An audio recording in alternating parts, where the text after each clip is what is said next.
Welcome to the Hunter's Campfire. G'day, my name is Mark van den Bogart, hunter, fisherman, writer and storyteller.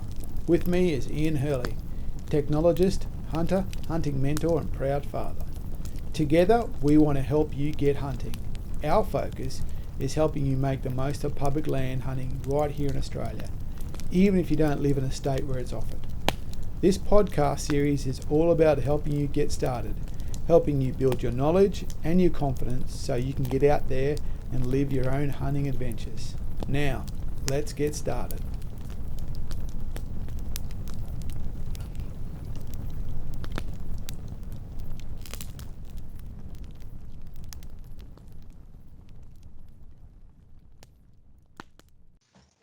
Before I go too far, I want to test your knowledge on something. Yeah. What's Purdy? Purdy's a expensive brand of British rifle. God damn it! So I had to ask. I just figured that Mark went to a fancy university overseas somewhere and he had his degree on the wall. Well, I actually did the was at the presentation where he talked about it and how they looked down their noses at him when he went in and wanted to look at the rifle. So. Oh, okay. So that wasn't the best setup in the world. But anyway, that's all right. So latest episode of the Hunters Campfire, and thanks for coming on, Rhys. It's great to have you on. We've been talking about bringing you into this for a little while because in the flavour of Queenslanders wanting to get out and hunt and the challenges that we have, you've certainly put a lot of effort into trying to get us all out and about in Queensland, and we'll talk a bit about why that is for those that don't know who you are in a second. But just by way of introductions, mate, it'd be great just to hear a little bit about your hunting life, your hunting passion, and what's got you so devoted to trying to help Queenslanders. If you want to give us a quick synopsis, that'd be awesome. Yeah, great. Yeah, thanks, Ian, and thanks, Mark, for having me. Yeah, I guess I've always been interested in shooting. In New Zealand, I was born in New Zealand as well, and grew up there till I was 14. And we I always shot in the air rifles in the backyard when you were still allowed to do that back in the day when I was a kid. With my grandfather, he was a fairly big influence on me. Never got to do any hunting over there, but I was always interested in it. I was in the army it was called the Ready Reserve Scheme. We were there for a year full time and 4 years part time back in the early 90s. So got to use all of the military firearms and heavy weapons and the like, and quite enjoyed that. But after I left the military, probably didn't had other things going on with work and the like, and didn't really pursue that as an interest. But it would have been probably around about 2008. I was in Canberra working with the federal government, and they I was working with the State Emergency Service. I wasn't working with them. I was volunteering with them.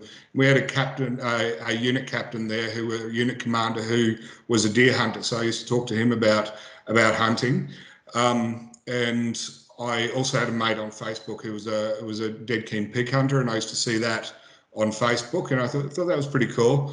And I was sort of interested. I always remember it actually got me into four-wheel driving. I was watching the old BCF ads where Josh was sitting in front of his computer and playing computer games, and they said that's not living, Josh.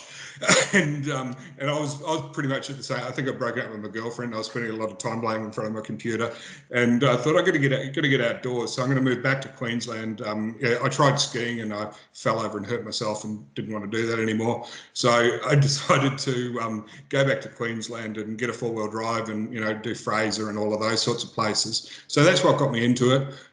Came back and got my four-wheel drive, and I was off to Fraser Island and Bribie Island and all those good places that we've got here. I thought I want something else. I want to do something else. I want to try this hunting out that I'd seen for my friends on Facebook, and got into it and applied for the firearms license. It was about 2011, and it took forever to get the firearms license. I eventually did, and I decided I knew nothing about hunting, and I decided I wanted to get a shotgun because I figured I wouldn't mind doing some clay target shooting as well, and I think there's lots of different choices of ammunition you can use with a shotgun, and I'll use that. So anyway, I did that, and I looked into. I'd heard you could hunt on state lands. The commander down in New South Wales, David, was hunting on state lands, and I found out that you couldn't do that in Queensland. So I was a bit sort of put out by that, and it was about the time that Campbell Newman was running for government, and I contacted the local MP, and I contacted the candidate who was running for the LNP at the time, and said, why can't we hunt on state lands like you can elsewhere? And the LNP guy actually said to me, well, why don't you join the party and we'll see if we can do something about it? So I thought, I'll give that a shot, and that's basically how the state forest hunting side of the lobbying started. At the it's a 10-year effort now. Basically, that was the first phase. But in terms of the hunting, looked at all my options. I went out and did a bit of hunting on a friend's property, and or shooting. it was sort of fun, spotlighting pest control out there mainly, and that was okay. And I looked at other options, and eventually came across the R licence in New South Wales, and realised that I could do that. So I got my R licence, did my training at SSAA Brisbane, and got my R licence, and started heading down to New South Wales to the forests, sort of on the closer forests on the coast, Burraby and the like, and didn't have any success. Like, nobody has any success in those forests really, and I was getting frustrated with it, and I contacted the Game Council. I said, "Where's all this feral game that you're talking about being in these forests?" And they said, "We'll put you onto a bloke called Ned Macon, who was the head of the he was the game warden, they used to call it, under the old Game Council." And he said to me, "Don't waste your time on those forests. There might be stuff in them, but they're rainforest and they're too thick, and you won't see anything." So he said, he pointed me in the direction of Severn, which I've heard you guys talk about before, and I know you go there. And so I went to Severn, and he told me what to do. He said, climb up the sides of the shadowy sides of the hill first thing in the morning and wait, and you'll listen for the goats. And I went up there, and that's the first thing I did. I shot three goats, and I had a 308 by this time. I worked out that shotgun wasn't the be-all and end-all. Shotgun didn't do it for you? Well, you're lugging a Maruki shotgun over your shoulder around the forest. Yeah, shot 3 goats, and got another one. So that was great. Like, it just goes to show about getting advice on how to do stuff, because it's you sit on internet forums trying to learn from them, and it's hopeless. You need somebody who can point you in the right direction.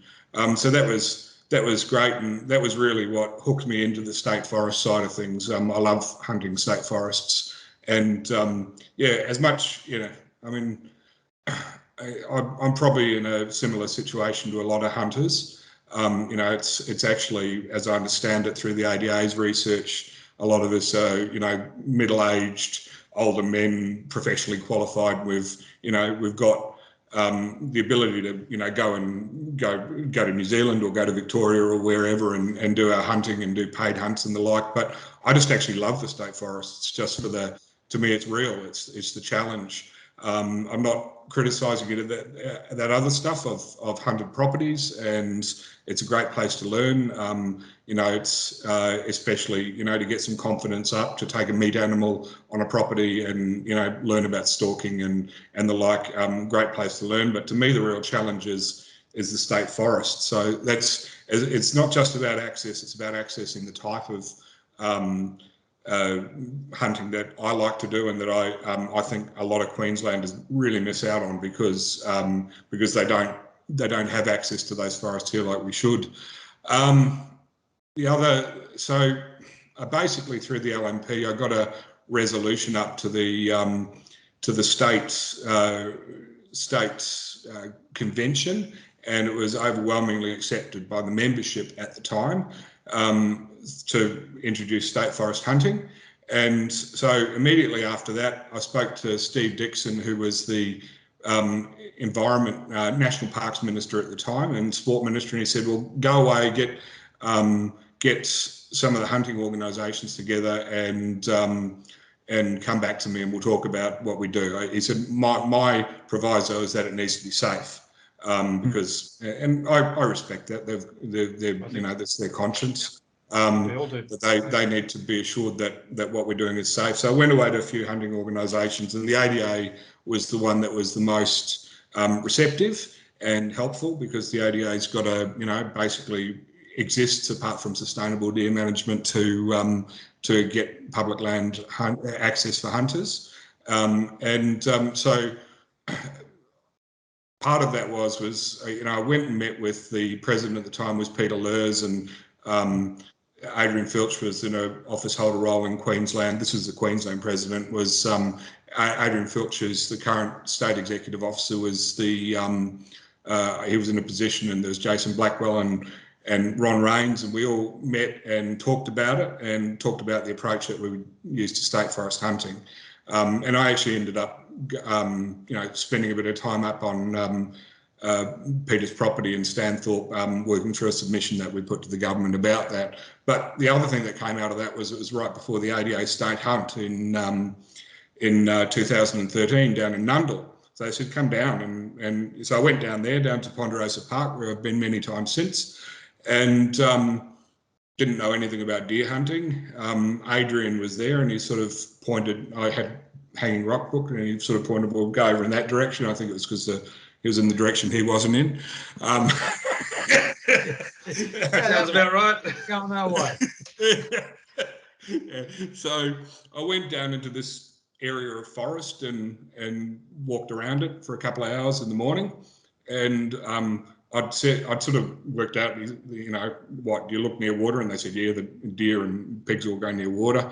So I found some water hole, and there was a hoof mark in it. So I went back to camp and said to Adrian, there's a hoof mark next to this water hole. And he said, oh, well, there's only two animals with hoofs in this forest, so I would go back there if I were you. So I went back there and sat over the water hole for the afternoon and didn't see anything. So I got bored and walked up and walked over the hill, and there was a deer standing there about 90 yards out. So I lined him up and shot him. And I thought I did, but I thought I'd miss because I didn't know the way they react when you shoot them. And I ran down, walked down the hill, cursing and swearing, and looked down, and there was a dead deer. And I was like, oh, great. Deer hunter. You know, this deer hunting, I'm natural. And you want to know how many deer I've shot in Nundle and Hanging Rock since, and associated forests? None. Oh, nice. I think it, That was 2013. You I've peaked shot other early. properties, but it's hard hunting the deer down in the forest. I think I heard Ian say before, you class it as successful if you see one, and just getting onto them and before they see you is really hard, and that's what I love about it. I mean, I could go to properties and shoot a meat animal pretty easily. I know that the trophy hunting, if you're looking for a good trophy, there's a lot more to it. But going down to those forests, it's hard, and it's why I enjoy it, and that's why I keep going down to Nundle until I get a you know, a decent trophy. And I don't want my walls covered in trophies, and it doesn't need to be, you know, technically perfect, but I want a decent stag, and I want to get it. I want to get a taxidermist to do it, and I want that to be, you know, the effort that I've made going back to that place until I get the animal that I want out of it. So that's my mission at the moment. I've got a few other things that I'd like to do with my hunting, but right now it's Nundle, Hanging Rock, Tuggerlow until I get that buck, until I get that fallow buck. Yeah, so that's the hunting side of things, and I guess I can talk about the, you know, politics as well as you guys want to. Mate, that's it. That's a fantastic summary. I really like the fact that, you know, that the way that you describe, you know, getting that deer, you know, it is a funny, I mean, if you grew up around people who hunted deer, it might not seem so odd, but if as an adult, especially adult past your 20s, when that first time happens, you kind of go, hang on, a lot of pieces came together then. I didn't really have any idea that they were coming together, but they've just kind of come together on me. I remember it's the first time I shot the deer. First deer I ever shot was with Paul Swan. And I'll say it again, when he pointed to the deer, he went like that, like it's a 4. And to this day, I thought he was telling me to go to Channel 8 on the radio. So excellent. and I was looking at him, and then it just kind of went click. Oh, there's a deer. Yeah, there it is. And when I shot it, it disappeared, and I went, what happened? And a big bruiser red, 4 red, just the ground just swallowed him up and it was gone. I couldn't, and then all of a sudden it was there again, So it is a very, very, it's, I don't know, strange is the word, but it's a very difficult thing to describe until you actually experience it, that concept. But there it is, it all comes together. And, the idea that that whole afternoon comes down to about 3 seconds. Yeah, that's exactly I right. love the whole conversation comes together. We've done a number of episodes of this now, and here you are coming and having a conversation with us, and you've touched on Severn, and you've touched on Ponderosa, and you've touched on the challenges of hunting deer, and it's all a similar story. So new listeners and new hunters that are trying to get into this are going to get a common theme. You go to these places, and there is opportunity there for you, and it's not difficult to get in and amongst it. You've just got to go through the process and be careful about it. One of the other things that you'll hear in an episode that's due to come, and you didn't touch on it, but I know it's sort of in the back of your mind. You were talking about middle-aged professional blokes that are out there going and doing these things, amongst others, of course. But we had a guest, Andrew Day, on not long ago, and he talked to all of the mental and physical reasons why that's really important for men. And that was a fascinating conversation, and I think it probably touches to your psyche. You're going back there, you've got a goal, and you're really trying to chase that goal down. And man, if it's 2013 is when you took your first one, there's a theme here. You've been chasing this stag for 10 years in this park, and you've also been 10 years in the making of working Queensland towards the same goal. So hopefully it all happens in a single 10-year bunch for you at the same time. Well, I actually, I hope to shoot the deer before. Yeah, like as much as I want state forest hunting to happen, I think we might have a few more years for that. So I'd like to shoot the deer beforehand. No, we might even be able to help you out. Yeah, what you said, and it's important. Like the lesson for me was that deer came to me too easily. And I probably didn't take seriously the things that you guys have talked about, like hunting hard, knowing about how to find them.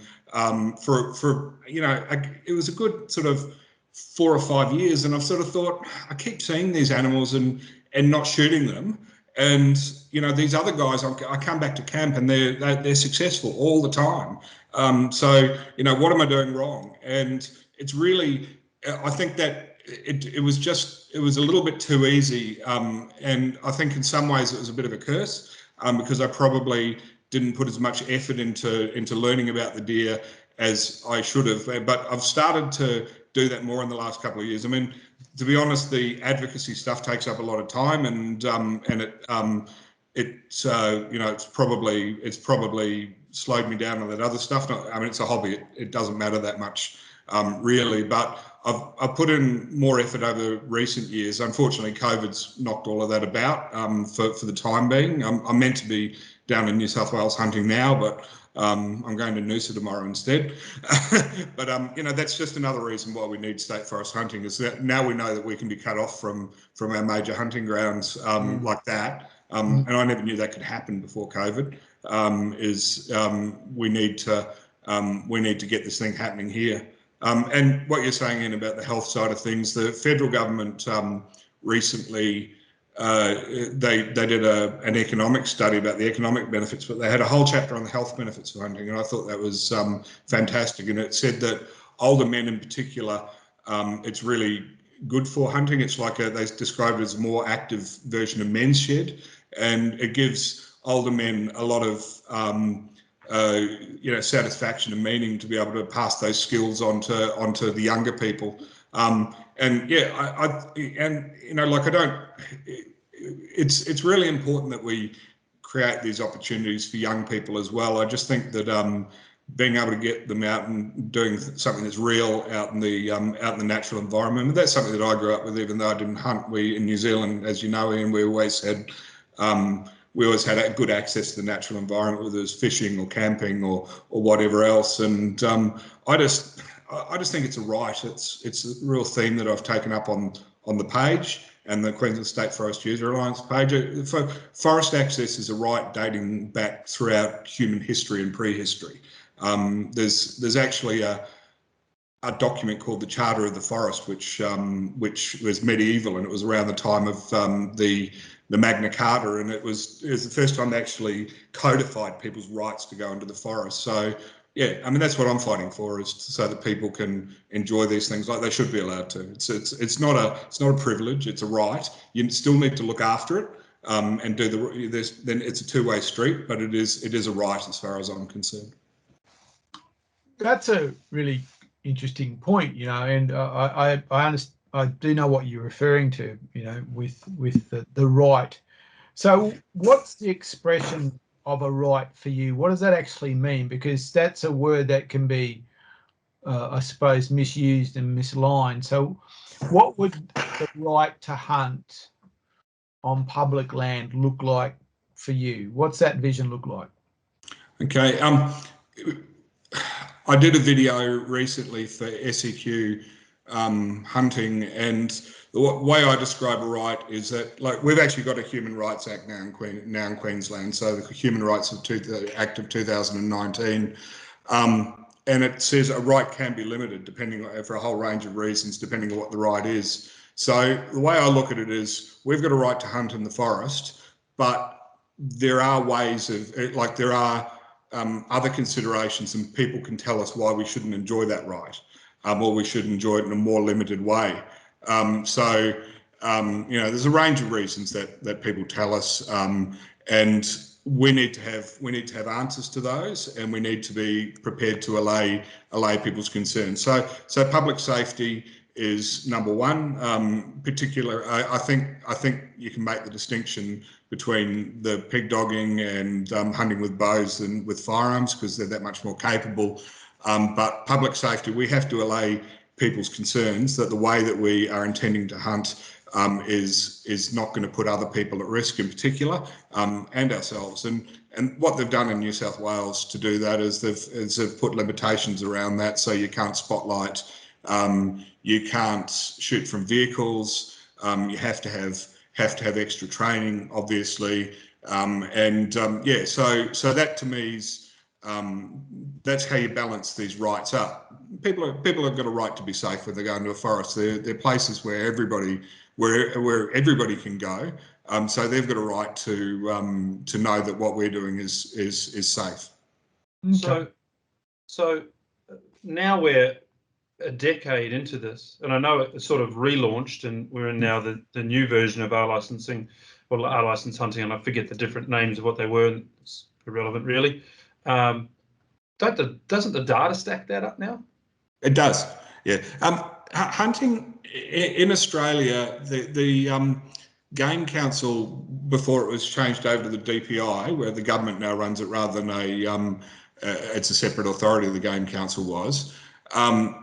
They did a study and they found that virtually all of the hunting accidents in Australia, first of all, they're safer than most other outdoor pursuits. There's not very many of them. And secondly, they tend to be either the hunters or somebody in the hunting group, and they have either hurt or killed themselves, or somebody in the group, which isn't good, obviously, but it's has that happened, Rhys? Sorry, I hadn't heard of any fatalities. Yeah, no, there are. There are. Yeah, and there was one recently in Victoria where somebody was shot I presume, I don't know the details, but I presume it was somebody in the group. Yeah. But yeah, like in Australia, overwhelmingly, it's either the hunter or somebody in their group, and it's mostly from at night or from vehicles.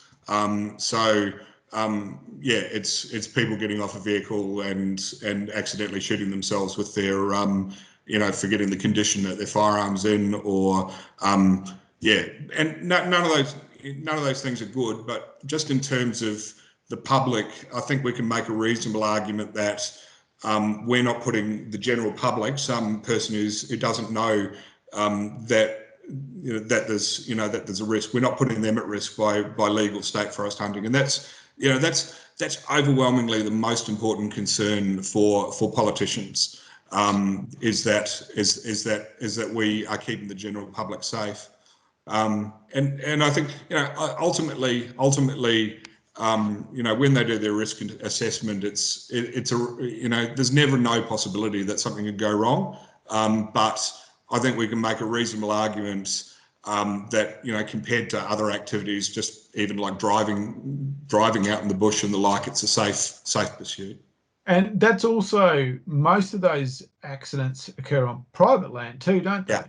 Overwhelmingly. Yes. I don't actually think, and I'm happy to stand corrected, but there has been few, if no, major incident on public land hunting in New South Wales.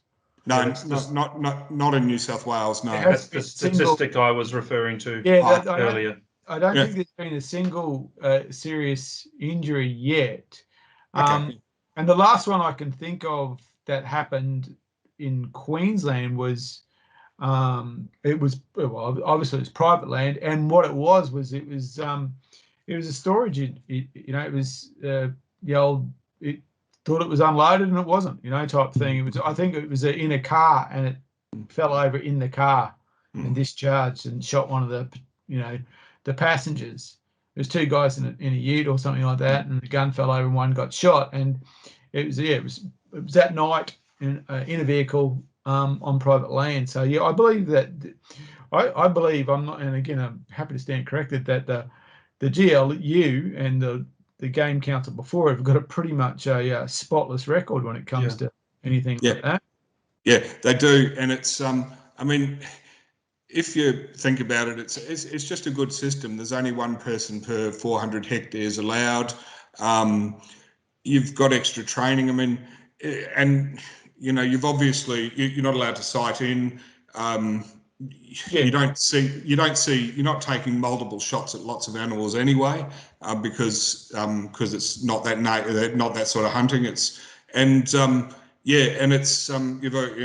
clearly, it's like when you're driving a car, you're a person who's got a license because you don't have major criminal records. You're sensible, and you don't want to go to jail. So I think there's a pretty solid incentive for people to to be safe. And I've been going down there since 2012, and I've never felt unsafe in the forest and around anybody else. I would feel less safe on private land in company that I didn't know than I do hunting by myself or with somebody that I know in a state forest. And I mean, you guys know, you barely ever even see another hunter. It's so big, Well, I think that's a really important point. There's a couple of things. One is, I think statistically, it's the greatest danger is getting there in your car. Mm-hmm. Statistically, that's it. And I do believe in Victoria recently, someone was died driving back from a hunt. They were involved in a car crash.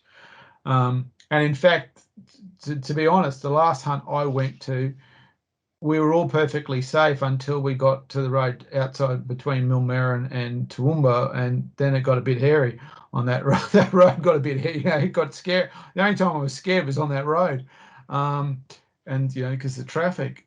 The other thing is too, I think, which is often gets lost and I think it might get lost intentionally, is that there's this idea that, you know, there's going to be people, you know, backpacking and picnicking and so on, and then you're going to turn up and start shooting. But we know that in reality, as a hunter, that I do not want to be anywhere near you. And the reason for that is because the game doesn't want to be anywhere near you. No, that's right. That's it. You're often in positions or locations where there isn't other people, simply because for other reasons other than hunting, it's a completely unattractive proposition, you know. Yeah. You know, plenty of times, the only time when I think about the Pilliga, you know, I can think about 3 or 4 like situations where I've met someone other than the people I was with, and 90% of the time it was forestry guys. I remember once, no, twice. There was two separate occasions that people who were touring around, looking around there, came into the camp and pulled up to the camp, and we were talking to them. Other than that, and I think Severn's the same. You know, even a forest that close to the border, it's pretty isolated once you're in there. Yeah, definitely. Yeah, and I mean, I think I've come across somebody in Severn once, and I just said, "Oh, you're an licensed hunter as well?" And he said, "Yeah." And we just pointed in the direction. "Oh, well, where are you going? You know, you were here first." And he told me that, and I went in the other direction. It's not a drama. So, you know, I think people who bother to go and get licensed and travel for 4 or more hours to hunt, like we do from Brisbane, and also in New South Wales, in reality, a lot of people are travelling the same distances. I think that we're generally pretty sensible people, to be honest. There's, you know, if we weren't, you know, there's plenty of people who do things illegally, and they're the ones you have to really worry about, and they're going to keep doing it unless we bring them over and say, well, A, don't do it because you can get charged for it, and so you should if you do get caught doing the wrong thing. But B, we're looking at ways of finding you a legal way to do this. How about you get involved in helping us out, and then we can all do things without having to worry about going to jail and, you know, hurting somebody else and all of those things that we don't want to happen. Again, you know, that's a, you know, such a sensible point. You're not going to drive 8 hours to be a Yahoo. You know, if I want to be a Yahoo, I don't need to, you know, expend all that time and energy. And that's it. So when you go to when you go to a state forest like Nundle, you know, everyone knows why they're there. Everyone's put in the same amount of effort to get there, and time and expense and the whole lot. So the last thing you actually either want to see, and what actually actually occurs, is people not doing the right thing. Everyone's kind of almost overly sensitive about making sure they do the right thing because they've committed so much of their own energy and time in making it happen. Yeah. And we know we can lose it if you know, and it's not fair, but it's unfortunately the way politics works, is that if you're in a situation like, for instance, I think it was late 2013, the shooters and fishers they were looking for national park access, because there's some massive amount of really good country down in the national parks in New South Wales as well, which is quite huntable, but, you know, because they're national parks, people, you know, they're worried about it. But anyway, they'd done another deal around, they're talking about the power stations like we were talking about before, but the Liberal Premier at the time, somebody went from a state forest onto private land, did do the wrong thing, and he shut down the Game Council for 6 months. And we didn't, you know, so you know, people are acutely aware of that, and I think that hunters are are a group that will police to the extent that we can within our group, and say to people, hey, you know, we can lose that but and I think that we've got to be seen to be doing that. But the flip side is that governments and other people need to give us a fair go and acknowledge that we can't stop everybody being an idiot. So we shouldn't constantly be being punished for things that we can't do anything about. Okay. So if we were to think about what it might look like in Queensland, so what's your vision? What does it look like? I think that in Queensland we could pretty much adopt a New South Wales style system, The big difference here is that a lot of our we've got a lot more grazing on state forests, and I don't think it's as big a problem as people make it out to be. I think the graziers, just for a bit of background, our Forestry Act was written in 1959, and I've actually read the Hansard from Parliament about that. And it was actually Joe Bjelke-Petersen before he was Premier, and he's talking about, the farmer, if they can basically manage this area by themselves without having to go to the DPI for everything, they're going to be able to get things done quicker, because they didn't have proper, they didn't have IT and communications and the like. So they basically set these leases up like they were almost like they were a freehold farm, except under the law, a grazing leaseholder, they can't stop people going onto a property, or the lease can't preclude other activities that the forest manager, which might be the Queensland Parks and Wildlife Service or Hancock Timber or whatever, agree to. So you've got leaseholders here who have they've often been on the properties even predating that, on the leases predating that, and they've got a very strong attachment to it. And they also, they've got legitimate questions about what it's going to mean for them being able to run their business, and I respect that. We've got to answer questions about how do we make sure we don't spread weeds around. A lot of them associate hunting with illegal hunters who go there now, and we've got to explain to them, well, actually what we want to do is to do this responsibly in a way that's not going to harm your business. There's a range of considerations, but I think that's solvable. I hunt in a forest in New South Wales, Reamucka, where there's a cattle lease, and all that happens, the way we go down with our GPS, all that happens is when the farmer's got cattle on that area, they just exclude that area. So, you can't hunt on it. So, for anybody who doesn't have their R licence, that means there's a red area on the map on your GPS, or a pink area on the map, and you don't go in there to hunt. So I think that it's entirely manageable in a way that considers the ability of the graziers to run their businesses. And I mean, there might be some forests where it's not appropriate for hunting with firearms. You might say, well, this is a bows only forest, like we have in some places in New South Wales. I think that the places that are closer to big population centres and might have a lot of hunters or other users in, that might be what they do. There's forests in New South Wales that are just open on the weekends because you've got timber or grazing work going on during the weeks. You can do that as well. So I think that it's manageable in an R licence type system, and that's what I would like to see happen. Okay, so just to break it down a little bit, if you don't know what an R licence system is, what does that system mean? So if it was approved in Queensland that you could hunt on public land and you got the Q licence or something like that, what is the process that you would go through? Pretty much like we do in New South Wales, where with our clubs in Queensland, the people like Ian who train R licence hunters, you go to a club and do a course, and then you put in an application to the authority, which that I don't know what the authority would be here. By the time this happens, the government change all the time, but at the moment the Parks and Wildlife Service run the forests, and they issue with a licence, and then they've basically have a booking system where you can book a forest, and with a limited number of hunters in that forest, and you go there and you play by the rules basically when you hunt in that forest. So you don't hunt at night. You don't hunt or shoot from your vehicle.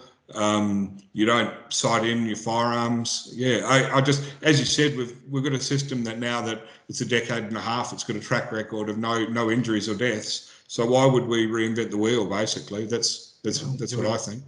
You would clone it 100%. You would clone it. They've got all the systems, like you said, to close down components when they need to and let people do the work when they need to.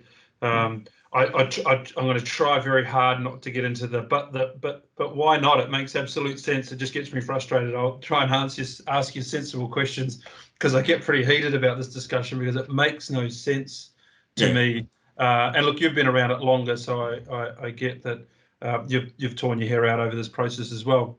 But you've been doing it a while. You mentioned before that when in the time scale, I don't think I quite got out of it, but I recall the time when Peter Lurs was the state president, and there was conversation with Adrian. I hadn't pieced too many other people together, but clearly you were one of the guys that fronted up along with Lursy and Coda to try and get this over the line. And I recall at the time we were about to go through an election cycle, and you were this close, like this close to this happening, and the government changed. I'm keen to know, so this must run in 4-year cycles or 3-year cycles at the time, or maybe it's 4-year cycles now. Does your I use the word crusade, does the crusade go in those cycles, and does it ramp up as we get closer?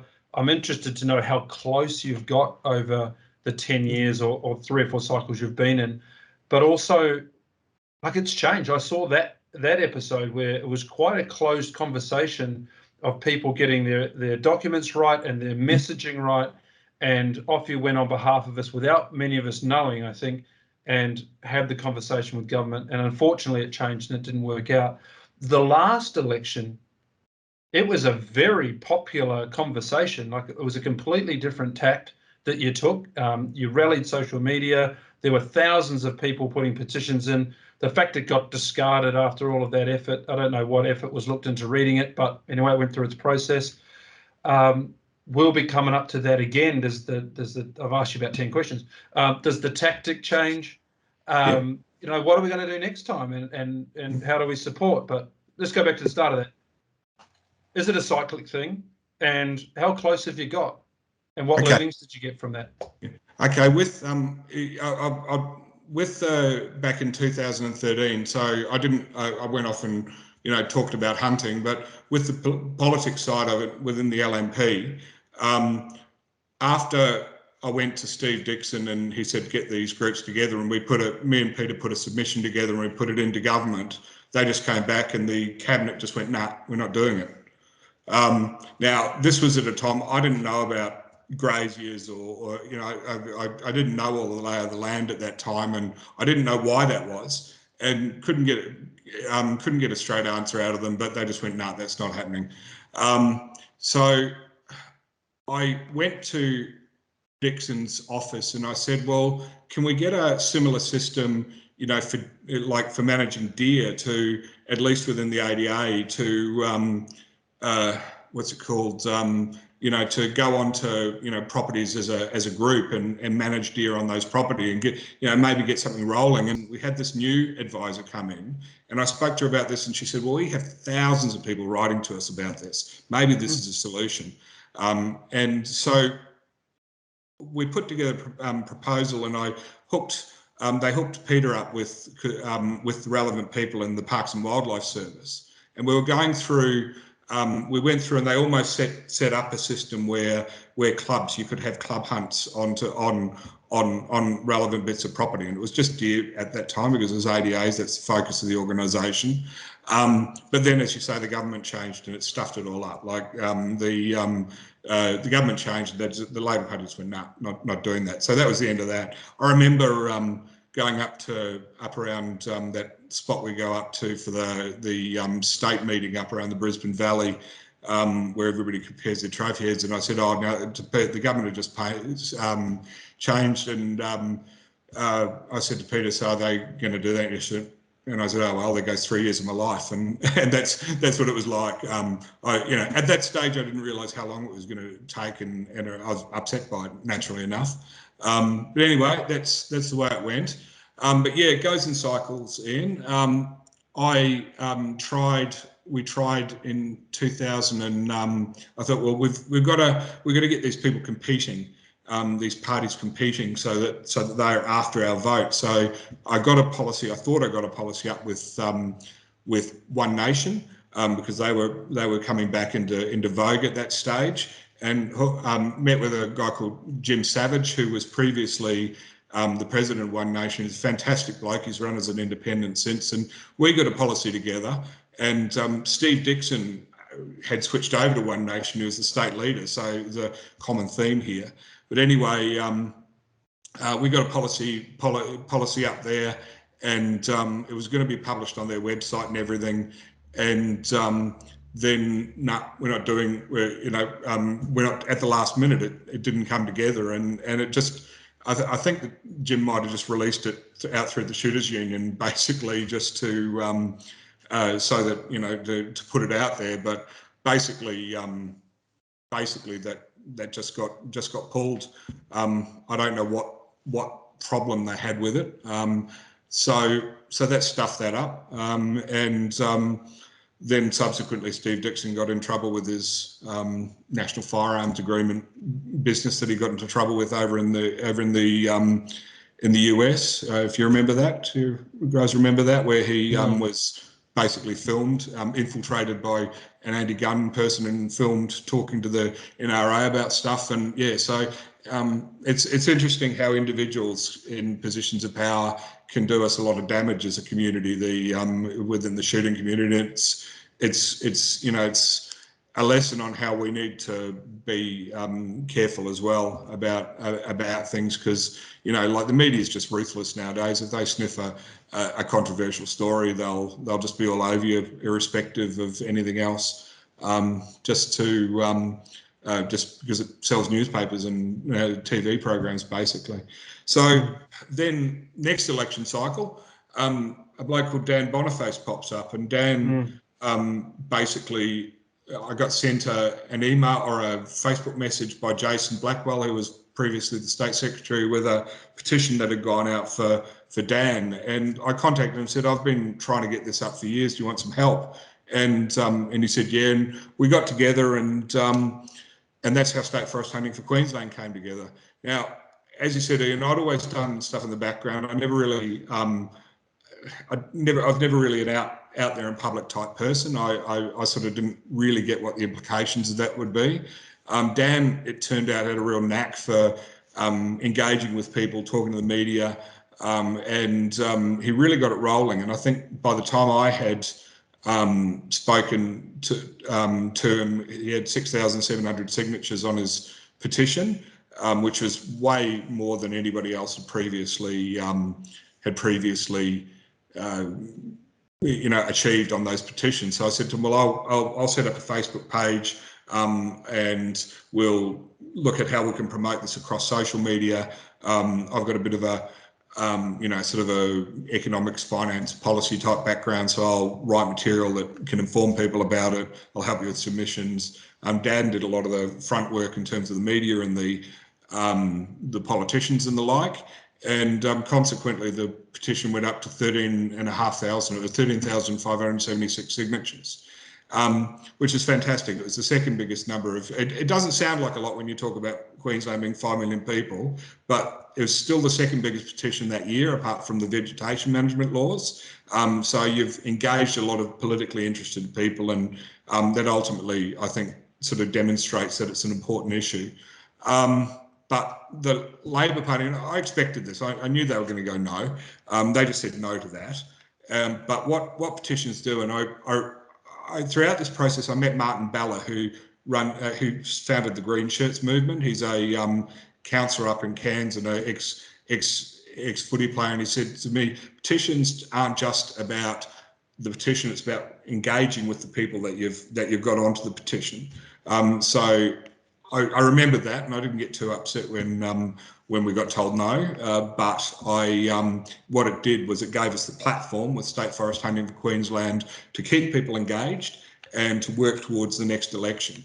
That's what we did. It's just work towards the election, getting people.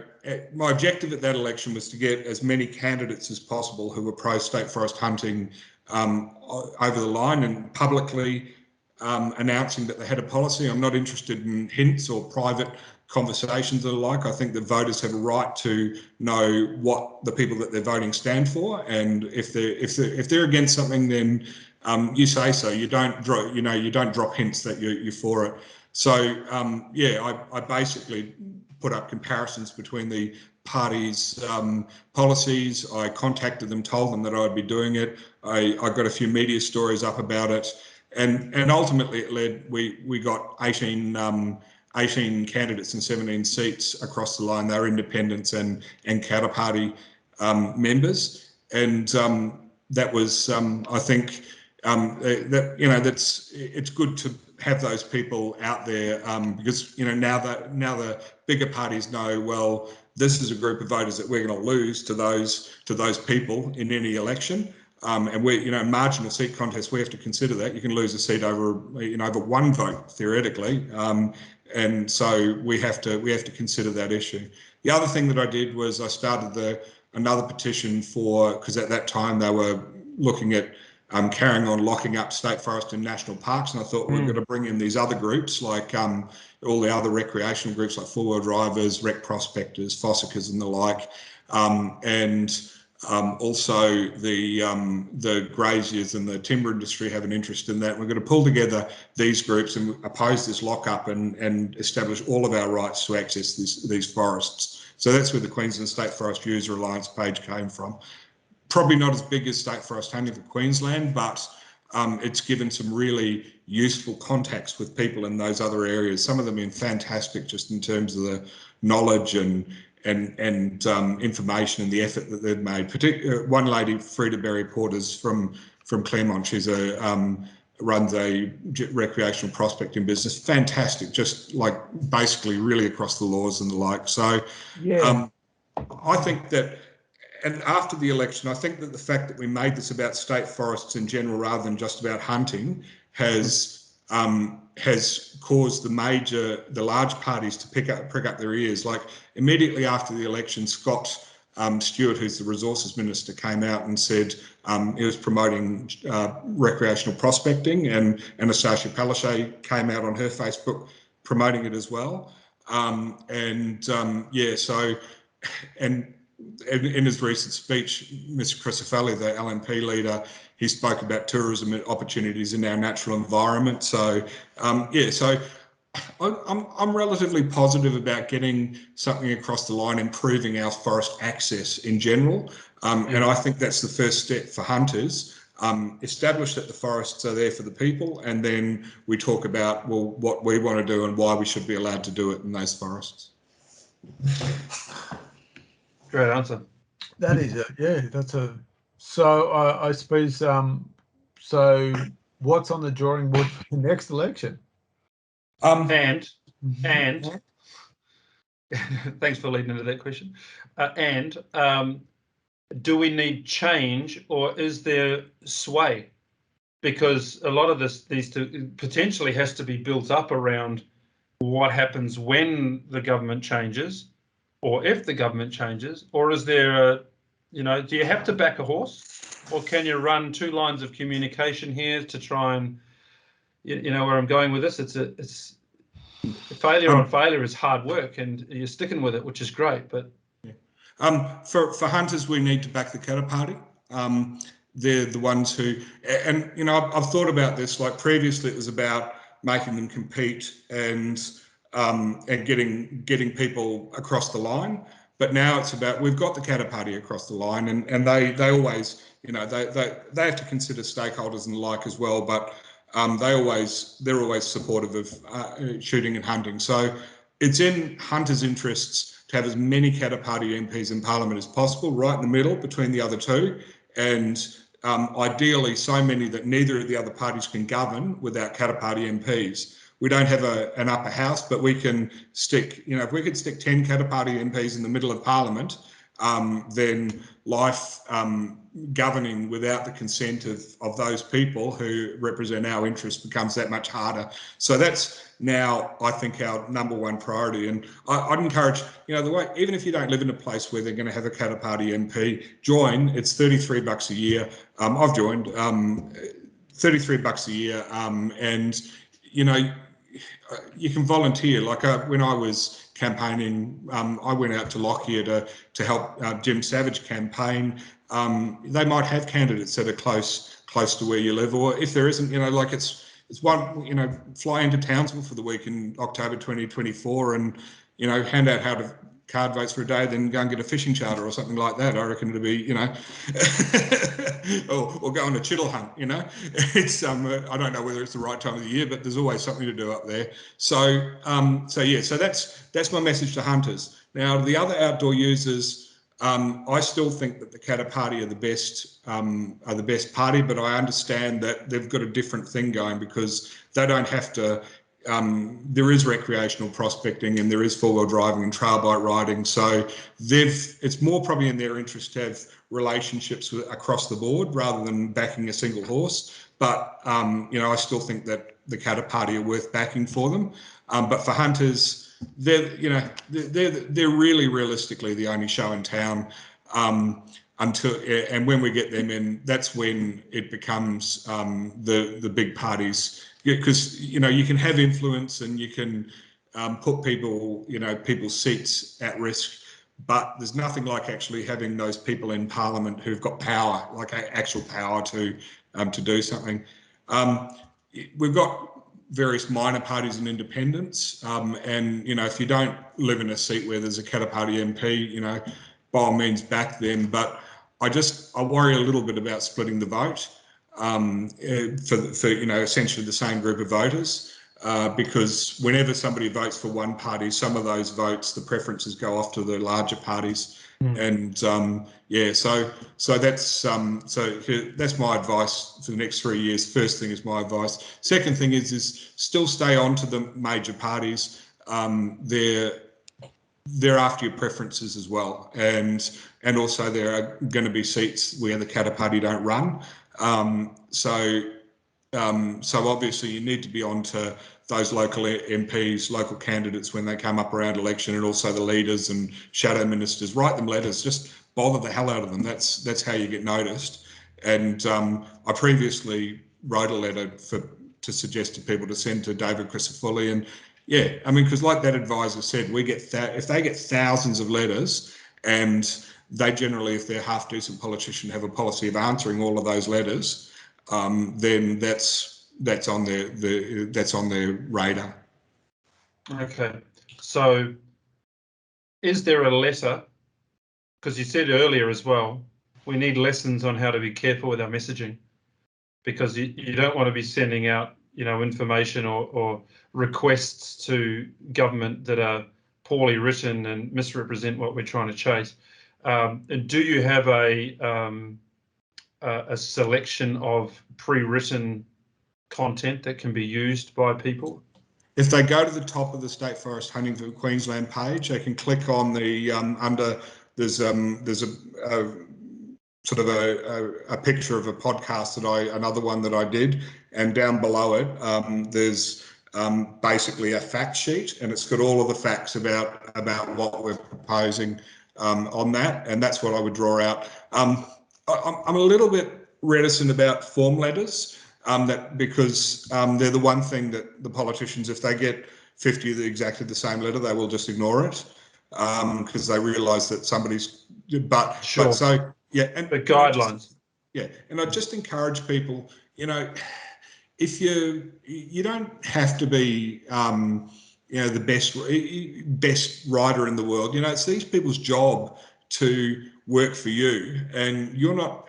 You obviously don't write anything stupid. You write things that are factual, and pull those off the fact sheet. But don't lack confidence to express yourself. They're your representatives, and it's their job to listen to you. So so that's I'm really very much about. I've tried with the sites to encourage people to have the confidence to engage in these sorts of engage with their elected representatives, because it took me. There were things that I didn't know, and you learn all the time. So just get into it, and chew their ear. That's a good point. Yep, I hadn't considered that. So that's great, and hopefully it's something that we can sort of promote to people and just try and raise more awareness of how important it is to keep that dialogue going with your local members. There'll be people out there that may not agree with your party selection choices and things like that, but You know, hunting potentially is not the number one thing for a lot of people when it comes to selecting their vote. It's a difficult one, you know, but it's good to have some of this information. Yeah, this is the thing, is that ultimately, you know, if you're going to join a political party, and I've thought very hard before I have, because I've done it in the past, and they can suck up a lot of your time and not give you a result, and that's really frustrating. But like ultimately, you have to align with the values for the whole of that party. Like if you look at, I don't think that the Qd Party would want you there if you didn't align with their values anyway. But if you look at them, you have to look at them and say, well, you know, I can live with all of that. Like one big thing is they're from North Queensland and they want to promote North Queensland, and I've got no problem with that, because I think that what's good for North Queensland is good for the whole state, because Brisbane's turning into another Sydney, and I want to see people moving somewhere else rather than just where I live. So you know, I'm all for promoting alternative destinations for migration, whether it's interstate or overseas or anywhere else, so that I don't get caught for traffic in 2 hours in 10 years' time. So I've got no problem aligning with a North Queensland party, but you know, yeah, like you say, and people have to be happy that with the whole picture of what they're supporting if you're going to join a party. The other thing you can do is align, obviously, with a club that is active in promoting state forest hunting as well, and we're all with one with the ADA. So I think that's really important. Yeah. With so just so I this is fairly for clarification for my part. So it is a Qd Party policy about hunting on state forest, or is that a policy promoted by particular members of Qd Party? No, it's a party policy, and that's a really important point, Mark. It's actually in their values, is that people should have access to state land, and they support hunting, fishing, recreational prospecting, all of that stuff. And they came out with, you know, social media advertisements in support of that prior to the election. And Nick Demetto in particular has been a fantastic. He's really taken the recreational aspect. I think he was in that sort of industry. I think there's a jet ski, had a jet ski business or something like that. So he's really into the outdoor recreation side of things, and he's been really supportive. But the whole Qd Party, they always have. It's just been a matter of, you know, getting policy, them putting a policy out before the election, and you know, they've done that. So as far as I'm concerned, we can trust them. It's an important point. When you come up, a thing I found coming up to the election, a lot of the MPs, and it's probably more the LNP MPs than anybody else, they come out and they say, oh, I personally support it, and or, you know, on the proviso that it's safe, and they basically drop hints amongst groups like State Forest Hunting Queensland. And at the time I let it go, but next time around I'm not going to accept that. They've got three more years to come up with policies that actually work. They can put out public land access policies. They can put out a hunting policy. If they don't agree with it, then say you don't agree with it, and then people know to vote for somebody else if that issue means that much to them. But I just don't, you know, like, if it's just an MP saying, and it's not a party policy, in those big parties, that doesn't mean much to me. Yeah, and so I encourage people not to fall for those sort of tricks, or at least hold them hold them harder to account on these issues next time around. So with it's a question about, you know, the previous election. Other than I know, you know, Catter Junior, yeah, I've got the guy I can't think of his name. He used to work for QR. Donato. There's three, or is there four who got into Queensland Parliament? There's four. There's Shane Nuth. Shane, he worked for Queensland Rail. Sorry? He used to work for Queensland Rail. Oh, did he? I didn't know that. Yeah. I think I actually met him when he was at Queensland Rail. Yeah. No, there's three in Parliament now, and that's important, because it's easier once a party's got members in Parliament for them to win more seats, and it's also like the fact that they've got 3. Like you only need the numbers to shift in a certain direction, and they can actually hold the balance of power just with three members. Yeah. I suppose my other question was, with those 3 that I could put my name to, or at least recognise, where else did they do good well but didn't get over the line? Is there a gravity, and the reason I ask is, if you look at what shooters, fishers and farmers have done in New South Wales, I mean, it's obviously it's a long game, but that's what they're doing. They are slowly gaining seats in areas, and so they went from 1 to and in the lower house they went from 1 to 2 to 3, and so then they challenged in the by-election for 4, and they also challenged in the most recent by-election as well. So where else do you might not know, but where else, if you do know, did they have a good showing but didn't get over the line? Yeah, the last election was a bit of a funny one because of COVID. Obviously, the people were grateful that it didn't run rampant in Queensland, and they rewarded the government for that. So the places that they're really targeted are in Townsville. There's 4 seats or 3 seats in Townsville, I think. But they had I think it was 12 candidates across North Queensland. I think they had one in Whitsunday. They had Warrego. They had I forget all of them, but yeah, they had about 12 candidates, and I think that around those seats around Townsville are their best shot. I think that they might. I don't know. They may decide to expand further south. They did in 2012, and I think that they made a decision. They had candidates right across the state, and I think they made a decision after that because they didn't do very well to concentrate on North Queensland, and so that they wouldn't basically have to keep people happy, especially from Brisbane. They could have policies that would appeal to one group of voters, and that's been successful to them. So for them, I think it's got them 3 MPs, and I think that, barring things like COVID, I think that people will, like the guys, they come across to me as they're young, energetic. They just work hard. You can tell by following their social media posts. They're in different places every day. And just in terms of the number of follows they got, I know it's a bit unscientific, but it's the best we've got. They just leave a lot of the major party MPs for dead. So I think that they're likely to do pretty well.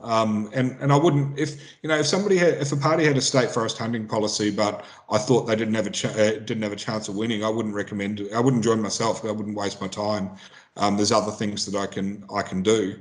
I honestly think at this stage that their best shot is to get behind them. It's interesting, that you say that, because the old, well, I don't know if it's old school or the traditional thought is that you should kind of stay apolitical, or what they used to say non-political, which is a bit of a misnomer. You can't be non-political, but you can be, I suppose, apolitical. That is, you don't support anyone in particular. But you're saying that you from your hard lesson, because that's 10 years of experience there of learning, is that you think that they're probably the best single shot that we've got at getting hunting at state forests in Queensland. Yeah, I do. It's the thing. The way I look at it, and it's the way I've treated it, is about being apolitical. I understand. Like when you've got a broader organisation. And you need to be able to deal with everybody and not put people offside, not put different parties offside, then that's probably a legitimate thing to do. Although some of the big shooting organisations are actually aligning themselves pretty much with the Qd Party now anyway. The sporting shooters, donate a lot of money to them, the shooters union. So within the shooting fraternity in Queensland, they're our proxy political representatives. But yeah, like for state forest hunting, this is a single issue. I've just always adopted the idea that the vote is the boss. Like, I don't care if the major parties are a little bit miffed, and I don't think they are. I think that they understand that people do the best for themselves, but I don't care if they're a little bit miffed that we're supporting the Qd Party, because ultimately they still need our votes for our second preferences. They still need people's votes in the seats that the Qd Party aren't running. So as far as I'm concerned, that means that we're the boss. Essentially, the people are the boss, and that's the way I treat it. I always believe in treating everybody with respect, and like giving them an opportunity to state their case to us about why they're good for us, be it shooters or broader outdoor representatives. But yeah, ultimately we're entitled to go with a political party that backs us, and the Qd Party, as far as hunters are concerned, are the only ones. It's if you think about it, you are you're not aligned with any organisation. So I mean, I respect that. That's what you found after this year. So many years of, and as Ian mentioned before, that's a very hard road to go to not have a win on. So if that's what you think is the way to go, completely respect that. That's what good advice. Yeah. Yep. And I'd love to check in on that advice. As the cycle rolls on, just to see how that's tracking and whether your thought changes as things progress. But hey, look, I want to change the subject a second, or make it slightly different. Changing the government is not necessarily the only way that people can get access to state forest. There is no law that stops us, as far as I'm aware, hunting in state land. It's just that there's and I don't know the term, and you'll tell me what that is, that says all you need is permission to go. Hunting is allowed if you have the permission to do so from the relevant body. So there's that avenue to pursue, but obviously that makes it small bites at the cherry, and getting permission to run a specific program to get access to that specific park doesn't necessarily help everything, but that is an option or an opportunity. And then there's also the comment that says that the LGAs are responsible for managing that land, therefore they can give you permission of some sort. Can you talk to those facts, or dispel them, or do whatever you need to? Because okay, so under the Forestry Act, everything comes down to the chief executive of the forest deciding what can and can't happen in it. In reality, in Queensland, for most of our state forests, they're run by the Queensland Parks and Wildlife Service, and they answer to the government. So you could theoretically run, well, it's not theoretical, the SSAA have got their conservation and wildlife program where they run feral pest management, and good for them. And if people want to hunt that way and be involved in that, yeah, that's an avenue. But it's you really need to. It's not just a matter of writing them a letter and saying we would like to do this. It's I think you really sort of need to work out the ins and outs of your contacts within the Queensland Parks and Wildlife Service, and ultimately the minister has to agree to it because they're the boss of the Queensland Parks and Wildlife Service. As I said, we almost had an arrangement like that in 2000 before the 2015 election, but the government changed and they just said no, and the Queensland, and so that was off the cards. People can. But by all means, if other groups want to try that, they might have some insights that allow them to convince the government to let other programs happen. But I haven't spent any time on it because I haven't seen it as it's not really what I want to do. I want to actually hunt like I do in New South Wales. Sure. So I'm sort of you know, and I think that most people want to hunt independently, and I think we should be allowed to. But B, I sort of haven't perceived that it's really open to us at the moment under the current government. But you talk about the councils; they have land, like for instance, the Ross River Dam has land around it up around Townsville, and the mayor up there, Jenny Hill, and she was a Labor Party mayor, and she has allowed one of the. It was in the news about 5 years ago, and I presume the program's still running, but one of the local bow hunting groups to go onto that property and to hunt pigs. So that sort of arrangement can happen, and they have training and the like. And she actually came out in public and supported the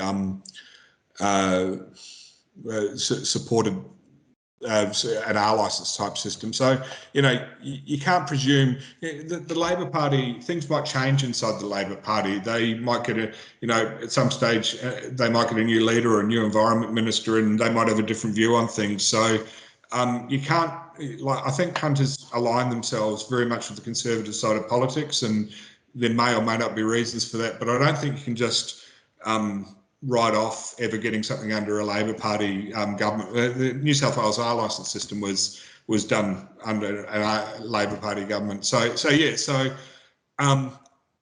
what I'm saying at the moment is I don't think that's going to happen on Queensland Parks and Wildlife Service properties.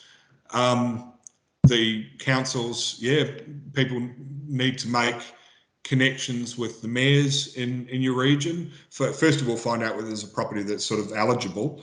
Make connections with the mayor in that region, and negotiate those types of arrangements there. And there's precedent. There's the Conservation and Wildlife, so you can look at their website at what they do and the way that they run things. There's the system up in Townsville, the arrangement up in Townsville with the bow hunters. And there's over in Western Australia, they've got an arrangement like that. They've actually, and I'll find a link and send it to you guys to put under this video.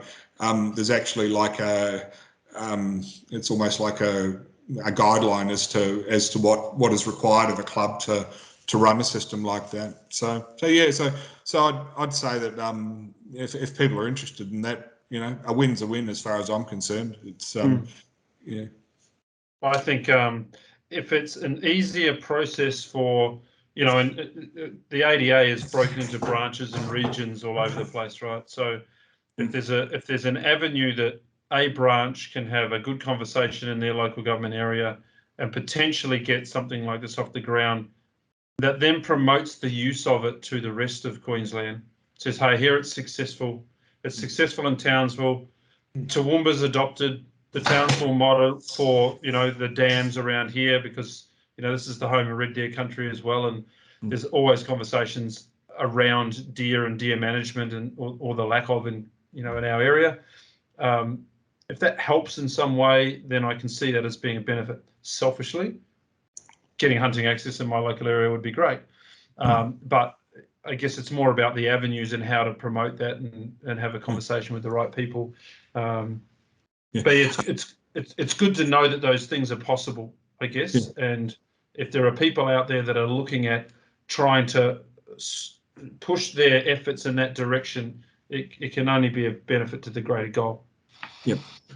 Yeah, it's certainly a different approach, and you know, there is, I suppose, there is merit in it. You know, it's a multiplier effect. You know, the more you're filling in holes, aren't you? If you've got a bit here and a bit here and a bit here and a bit here, well, then it's not so hard to say, well, why don't we link them up, type thing. Certainly an interesting approach.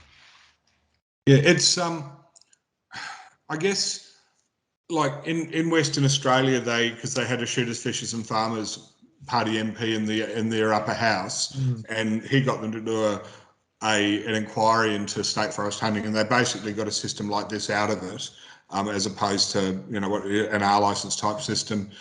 I like, you know, I get it in terms of that incremental approach, but I'm also wary of it at the same time, because it allows the large parties to tick a box and say, we've done this for you, when they and then never do anything else. So there's that side of it, and it also, I think it can create,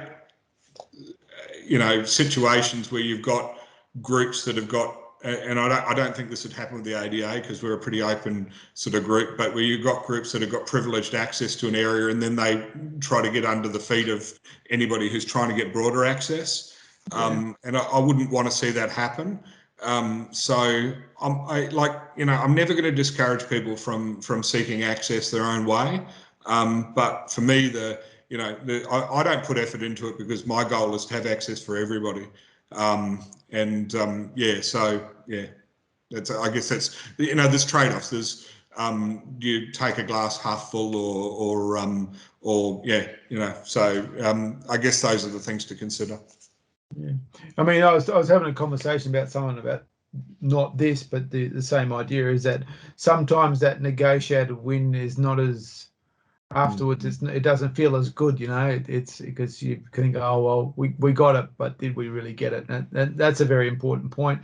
One thing I did want to raise with you, and I know it's bordering on controversial, is that it's you would have to be blind to not admit that a great or at least a very vocal opposition to what you're suggesting is actually from the hunting community or part. I was going to ask the same question. And there is some of us who just kind of, and look, as the oldest Queenslander in this room, I mean, I have some understanding of the histrionics of it, but I think it's worth mentioning that what you're talking about is not universally accepted within the hunting community at all. No. And I think that we should talk about that. Yeah. I'm glad you said histrionics instead of history there, Mark. It's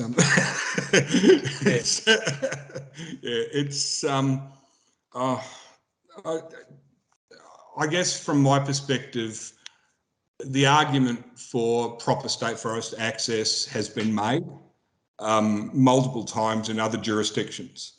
And I get it if people don't understand that because they're not used to hunting under those circumstances. And we explain it to people. I accept that people need to know it's serious. Like people are hunting, they're using firearms. People need to be assured that it's not going to, it's going to be safe.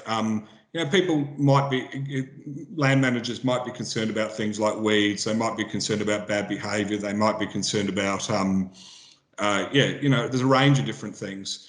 But once you go through that process of explaining things as we have over a number of years, then I kind of lose patience with those people who are still carrying on about it. It's good for hunting in general. Like numbers is good for hunting in general. Having more hunters protects all of us. And I put up something on the page a week or two ago. We lost duck hunting in Queensland simply because there were the minister at the time said there's only 300 and something licenses now. Numbers, yeah, so we lost duck hunting because of that, or it was at least gave the government a very good excuse. So yeah, like people are entitled to put their opinion, but I don't have a lot of patience for it now, and I don't give it a lot of time. B, I also don't think that there's as many opponents as the magnifying effect of the internet might make out. I think that, we had 13,500 and 576 signatures saying that we supported it, and that's a big petition. I don't think that most hunters, if you spoke to them about this, would genuinely oppose public land access. They're just not aware of it. But you can get groups who, for whatever reason, oppose it. The ADA recently made a statement, 3 reasons: self-interest, ideology and fear. And we can allay people's fears. We can convince people that ideology, perhaps they want to rethink their ideology because there's evidence to the contrary. Then it's up to them as to whether or not they decide to perceive a narrow, short-sighted self-interest. And, you know, I don't have patience for people who act in that way. All that I'm going to do is I'm going to prove them wrong. And I'm going to convince people, and I know that I'm going to win because I know that, you know, the evidence is overwhelming. We know that the evidence is overwhelming as to why state forest hunting is a good thing. You know, and well, it's it. It's right. There is no interest like self-interest. You know, and I, you know, as you well know, I've rallied against that self-interest, simply because, from my point of view, is that the duck hunting is a great example of what that actually, how that played out, is that this activity survives through participation. It grows through participation. The industry, the fact that, you know, there is two of the biggest gun stores in the country within, you know, within an hour of Brisbane, or within Brisbane, that doesn't exist if the people aren't using it. So there is a great, you know, one of the biggest ranges in the country is in Brisbane. There is so much usage and so much support that to me, it's actually, I find it a little, well, not confusing. I think I understand why, but I find what's confusing is the inability to recognise the gravity of people who can't hunt in Queensland but want to hunt in Queensland, and how much they're spending, and all of those multiplier effects. But to still say, and, you know, well, no, it's not right, and to throw up, you know, those old tire arguments about, you know, oh, look at all this litter or something like that, you know, and you just kind of think, wow, you're really not reading the room on this one. It's a shame, because, you know, that there would be real benefit in actually getting that knowledge into a positive, you know, counter argument about why, you know, countering the arguments that have been thrown about us by politicians, and the reason why it shouldn't happen, and actually getting that knowledge and saying, okay, throw it this way, you know, get behind, because the more people that are hunting, the better, if, you know, even from a self-interest point of view, the better off you're going to be. But it's an interesting one, and I shake my head, and I've been called a lot of things, but recently I was called a woke Marxist, and I was.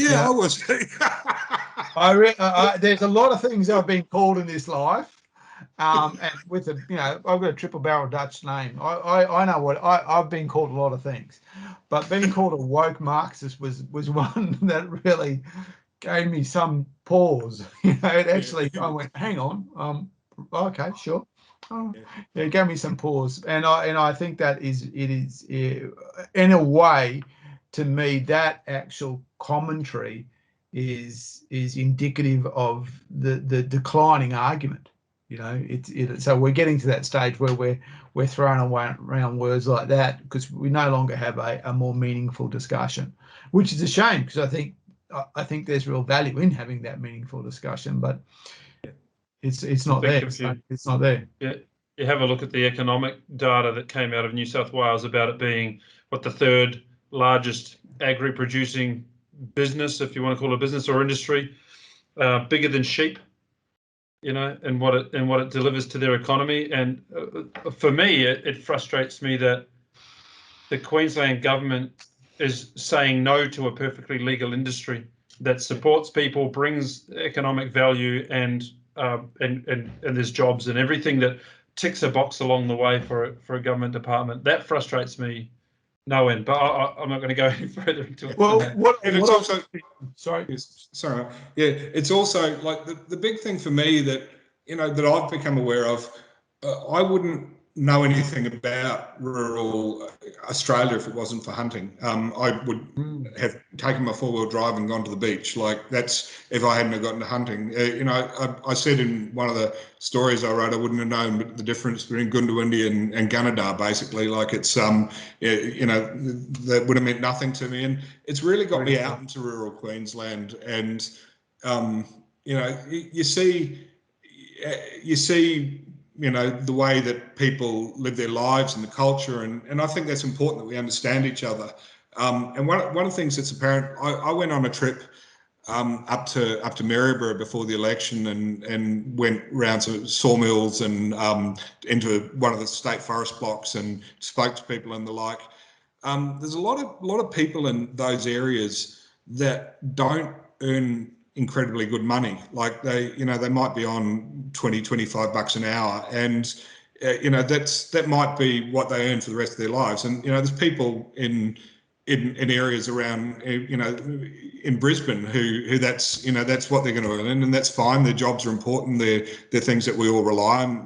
Manual labour that we all rely on. But I just think it's such a miserable attitude that you've got a bunch of people who they're never going to be able to afford property access. They're never going to be able to afford to fly off to New Zealand or down to Victoria once a year and do a guided hunt. They're never going to be able to do that in southeast Queensland. And you're denying those people, it might be the one thing that they're really into, that they can afford, maybe a bow or a rifle and scope package or something. And it might be the one thing that they really enjoy in their life. Like I've got friends who enjoy their fishing, and that's the one thing they really enjoy in their life. And the only way that they're realistically going to be able to do that is to have access to the state forests. And then you've got these narrow interest groups that want to deny them that and only want to run something that realistically a professional person or a person with a reasonably paid job can afford. And I just think that stinks. To be quite frank, it's good for, like we talked about before, it's good for people to get out into the natural environment. And I just think that people who want to deny people, they need to take a look at themselves. To be quite frank, it's un-Australian as far as I'm concerned. Look, you've given me quite pause, and I have. That's one way I haven't looked at this, but that's a really valid point.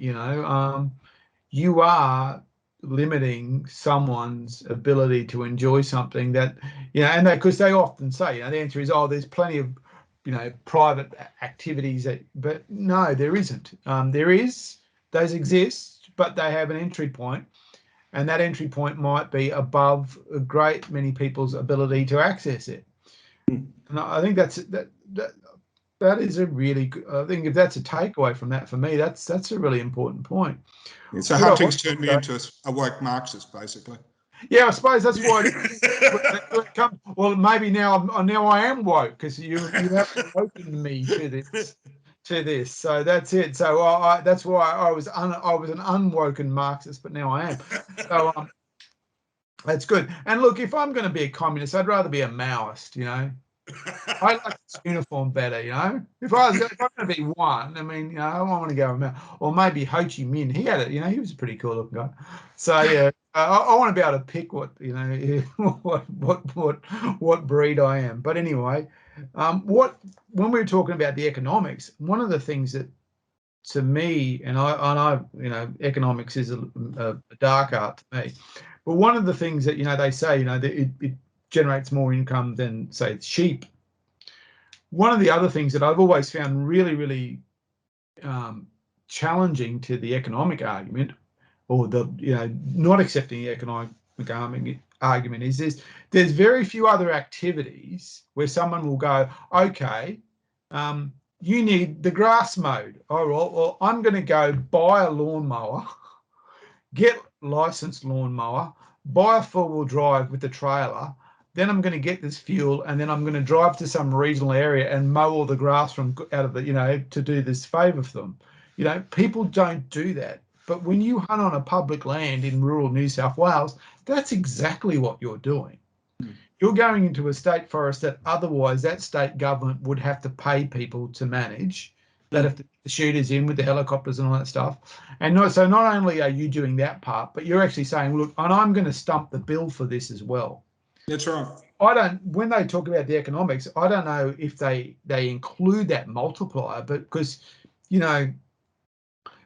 the biggest sporting event in Victoria is the Melbourne Cup, but you don't know how much the government put into the Melbourne Cup to make it the biggest sporting event. Whereas hunting is a huge sporting activity in Victoria. It's not up there with the Melbourne Cup, because they did one in Victoria a few years ago where they had that comparative of well, and I think like hunting was second or third. But there's no stadium. There's not even like huts or anything like that. So that industry is an industry that wholly supports itself, and in fact applies to the government to have a license to exist. So, and the same with, our license in New South Wales, you actually say to the New South Wales government, okay, I know you've got a problem with feral animals in this state forest. I'm going to try and do something about that for you, and I'm going to pay to do it. And so, like when we were in Narrabri some years ago, Tim and I were down there. We were doing a 10-day road trip hunt. Actually, it was in 2018.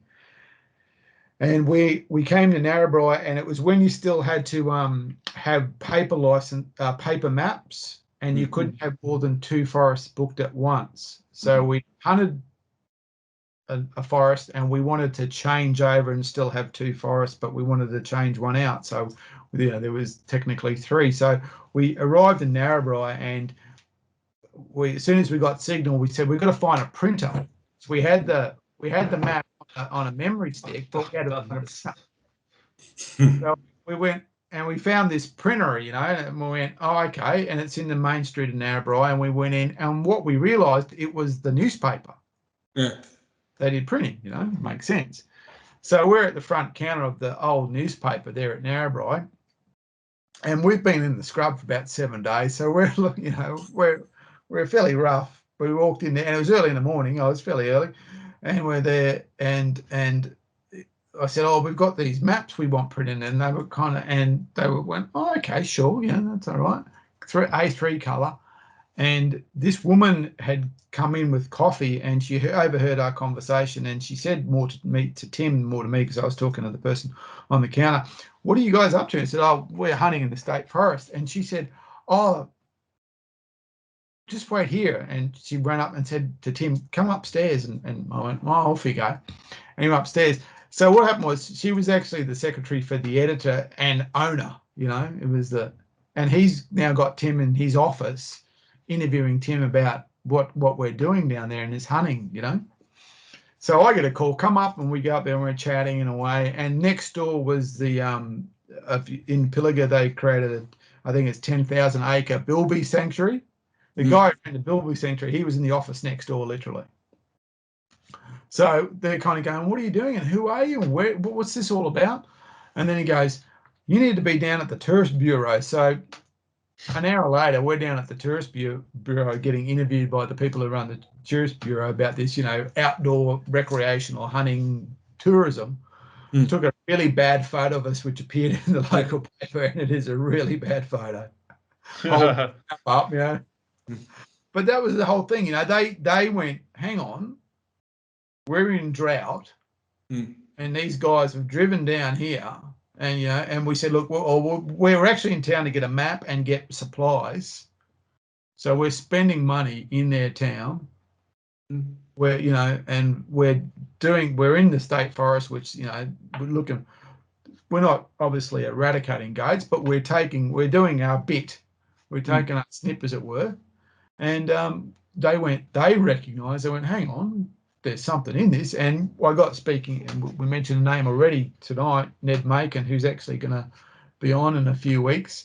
He actually, when he was with Game Council, actually tried to establish a more formal approach to hunting tourism in that region. So he actually tried to kick it off, if I remember correctly, tried to kick off this idea of, so at a regional level, there's certainly, I've got no problem with people travelling, buying fuel, buying food, spending money in their region, because and those are the stories in terms of the economic analysis that we need to be telling, is those local impacts, because there's a lot of arguments in when you're doing an economic impact analysis. They'll change an assumption and something will change, and you get the people who don't want an activity who try to bring down the headline number, and the people who want it bringing it up and the like. I mean, it's really silly, because ultimately money is money, and you know, like well, why would you deny any business opportunity to Queensland, especially regional Queensland? But anyway, this is the games they play with their economic analysis. But when you bring it down to these local level and talk about the impacts it has on the real people, is that, okay, we're in a drought and Bob here is running a cafe, and we've had 20 hunters through, and Bob was thinking of closing his cafe and leaving town, which was going to mean, you know, it was going to have flow-on effects to everybody else and take him away from his mum who's in the nursing home and whatever else. If you can tell those stories about the impacts that these things will have on real people and on real communities, I think it becomes that much more powerful. And I don't think we've quite got there in terms of that yet. There's more broadly within sort of impact analysis for economics with industries and the like. They're doing what's called social impact analysis, where they look at the social impact of a project or whatever in a locality, and you know, what's this going to mean for this region? Is it going to be good? Is it going to be bad? And how do we make it as good as possible and get rid of the bad things? And I just think that with hunting and with other outdoor activities, we need to be doing the same thing in terms of talking about bringing it down to those impacts on those local areas, like the story you just told Mark. But yeah, you know, and putting numbers to it about what it means to an individual town. So yeah, no, I think that's really important. Yeah, and you're right. You know, I mean, I remember there was a study that was done, and it said like something like, if you couldn't go hunting, what would you do? And other people said, well, you know, I do this and I do that. And so they said, well, see, they're not really that invested because they do something else. There was no access, and obviously that was just a horrible lead-on question because. But if you think about it, there would be a lot of people who, if they weren't doing shooting, they would actually be struggling to find something else to do. You know, yes, they do other things, but would they would that thing hold the value that shooting and hunting does for them? I know that if I couldn't hunt, I'd have a very hard time filling that void. Yeah, and that's actually one of the sneaky techniques that the people who oppose hunting are using, is they're trying to say, well, what would you do instead of hunting? And then say, oh, but well, it's really not that valuable because of that. That's not what economic impact analysis is about. Economic impact analysis is about getting a value of an industry or whatever, so that you can compare it to the next thing, like they did with sheep or whatever else. And you're meant to use the same set of assumptions. If we applied that assumption, what else would you eat if you couldn't eat beef? Then, and people said, I'd eat lamb, and then we'd say, well, we'll just subtract the value of lamb from beef. Nothing would be worth anything, would it? You wouldn't be able to do economic impact analysis. So this is something that we've got to, and it's come through in some of the in the recent federal government impact analysis that they did. They fell for that in terms of, you know, things like vehicle use and the like, and it's dodgy. And we need to be fighting back against it. And it's not just hunting; it's other. They tried similar things with the live export industry, for example. And you know, so rural industries. If anybody's out there from the rural industries, you've got to stand. We're all going to stand together and stop them doing these, using these dodgy economic assumptions to reduce the value of what we do, because it's going to bite everybody ultimately. Because the Greens, you know, they want us all eating tofu and nothing else, as far as I know. It's a fair comment. Hey, mindful that we've now ticked over a couple of hours of discussion without that being a real problem whatsoever. So I think I'll call this chat to a close and just say, from both of us, fascinating conversation. Like it can be quite a dry topic, talking about, you know, how we go about this and, you know, in government and policy and all of that sort of stuff. But you've really articulated it well, the way that we need to think about it. And I've taken notes. Lots of notes about the things that I can do that's different. The one thing I know that I've got to do is go and get a citizenship so that I can make my vote count, because I've never ever done that. I might be able to hand out flyers, but I should go and get that sorted out. It's foreign influence by woke markets. I've got to do that. Anyway, that's just my thing. But other than that, really, thank you. It was great to have you on board. If there's any other final things or messages that you haven't managed to get out that you'd like to, feel free to do so. But other than that, mate, it's been great. I think that's about it, guys. Thanks for the opportunity. Really, I'm enjoying the podcast. So thanks for the opportunity to be in one. No, pleasure. That was really we had a great conversation a few weeks ago, as Ian alluded to before, with a psychologist, and look, completely different approach, but that was a really, really engaging conversation. Look, I appreciate you taking your time to be here.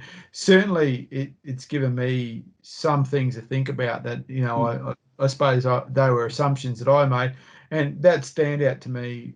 It really is about, we talk about economic impact. Well, a lack of hunting opportunity might be an economic impact that we can't measure, but it's certainly felt by someone who we've limited their opportunity. We've said, sorry, no, you don't have that opportunity because, and I think that's a real clarity or a clarity for me. I think that's a really powerful thing. And I suppose must be that, again, that Marxism coming through or something like that, but that's what it is. So that's so fantastic. I really appreciate that one. Yeah, good. All right. So in the notes at the bottom of this, we'll leave Rhys's details. We'll make sure there's a few links that he's suggested over the last couple of hours that are worth having a look at. If you've got any questions, you can direct them to thehunterscampfire@gmail.com. But you'll also be able to go directly through to Rhys at his State Forest Hunting for Queensland. Is that the page? Yep. And the various other links that are there. So I think we'll call it at that. Again, thanks very much, and thanks, good luck with your pursuit to win this for everybody. Yeah. And I hope you get all the backing you need, mate. It's a good cause. Thanks, guys. Okay. Keep fighting the good fight, mate. Thanks, mate.